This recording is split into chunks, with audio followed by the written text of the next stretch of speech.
rimarrei volentieri in silenzio. Buongiorno, in ritardo come sempre, è una mia caratteristica.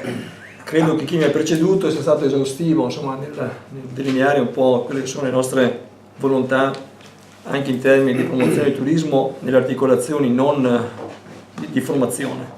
Quello interessante è che appunto Ascot, ma non solo Ascot, ha in realtà considerato anche Chioggia, ma voi sapete anche che abbiamo una realtà rosolina. Il Servizio Consorzio sta facendo dei lavori interessanti con il Delta del Po, perché noi guardiamo al sud della provincia non perché sapete che il nord ci ignora per vari motivi, il sud è molto più interessante perché c'è una combinazione naturalistica che non trova uguali in nessun'altra parte d'Italia, quindi insomma avere un'attenzione al territorio e in termini ambientali è una cosa importante.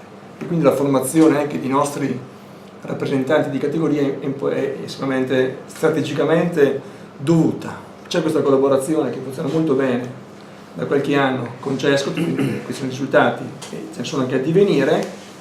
Noi vorremmo che queste nostre manifestazioni di interesse del territorio fossero declinate, articolate anche a livelli comunali diversi. Mi permettete una battuta? Voi sapete che c'è un OCD che funziona malissimo per colpa probabilmente di chi non ha mai aderito.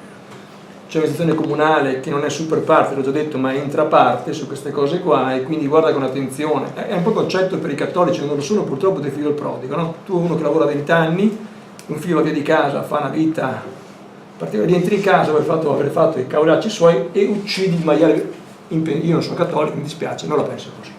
Vanno valorizzate le figure che hanno lavorato per i territori, nel territorio di Chioggia e del suo bacino anche in sud, e non vanno invece, vanno rivalutati in maniera diversa quelli che invece sono creati ostacoli.